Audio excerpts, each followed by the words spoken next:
আমি ভারতের বানারস থেকে 2011 সালে পবিত্র কোরআন হেফজ সম্পূর্ণ করে এবং 2014 সালে দারুল উলুম দেওবন্দ ভারত থেকে দাওরায়ে হাদিস সম্পূর্ণ করে 2015 সালে মদিনা ইসলামী বিশ্ববিদ্যালয় সৌদি আরবে হাদিস বিভাগে অনার্সে ভর্তি হই এবং 2019 সালে অনার্স সম্পূর্ণ করি। তারপর 2022 সালে যুক্তরাজ্যের ইউনিভার্সিটি অফ ডান্ডি থেকে ইসলামিক ফাইন্যান্স এবং ইসলামিক ব্যাংকিং নিয়ে মাস্টার্স সম্পন্ন করি। এর মধ্যে আমি দেশে দাওয়াতি কাজে সম্পৃক্ত ছিলাম। ছোটবেলা থেকেই দাওয়াতি কাজ আমার নেশা ছিল। সাইকেল নিয়ে আশেপাশের বিভিন্ন গ্রামে ক্লাস 7 এবং 8-এ থাকতেই দাওয়াতি সফর দেওয়ার আশেপাশের বিভিন্ন মসজিদে আমার অভ্যাস ছিল।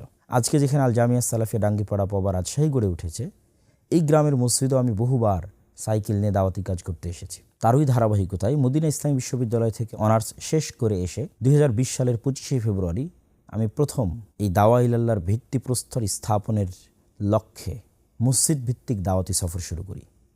প্রথম দাওয়াতি সফর ছিল গোমস্তাপুর নয়াদিয়াড়ির একটি মসজিদে। এই দাওয়াতি সফরের ধারাবাহিকতায় আমি একটানা রাজশাহী, চাঁপাইনবাবগঞ্জ, জয়পুরহাট এবং বগুড়ার 40টি মসজিদে দাওয়াতি সফর দিই। এই দাওয়াতি সফরগুলো ছিল সম্পূর্ণ ফি সাবিলিল্লাহ, গতানুগতিক জালসা বা সম্মেলনের হাদিয়া ভিত্তিক নয়, বরং সম্পূর্ণরূপে নিজের খরচে আল্লাহ সুবহানাহু ওয়া তাআলার সন্তুষ্টির জন্য দাওয়াতের ফিল্ড যাচাইয়ের লক্ষ্যে, যে দেশের সাধারণ মানুষের সাথে মেশা এবং তাদের অবস্থা অবলোকন করা এবং সেখান থেকে শিখে দাওয়াতি কাজ শুরু করা। এই 40টি মসজিদে দাওয়াতি সফর করতে গিয়ে আমি দেখলাম উত্তরবঙ্গের অসংখ্য মসজিদে মক্তব নাই। এই মক্তব না থাকাটা আমাকে এত ব্যথিত করে যে আমি চিন্তা করি যে আমাদের দেশের সকল মাদ্রাসায় জরিপ বলে, পরিসংখ্যান বলে, সারা দেশের যত স্টুডেন্ট আছে তার মাত্র 2% মাদ্রাসায় আসে আর 98% স্কুলে যায়। তাহলে ওই 98% ছাত্রকে আমি দিন শিখাবো কোথায়?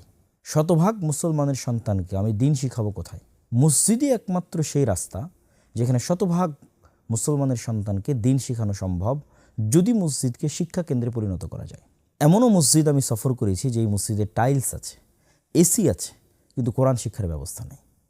তখন আমি আমার বক্তব্যে বলতে শুরু করেছি যে আপনারা মসজিদের এসি খুলে বাজারে বিক্রি করে দিন, টাইলস খুলে বাজারে বিক্রি করে দিন, আর ওই টাকা দিয়ে ওই ইনভেস্টমেন্টটা আপনারা করেন শিক্ষার পিছনে, মক্তবের পিছনে।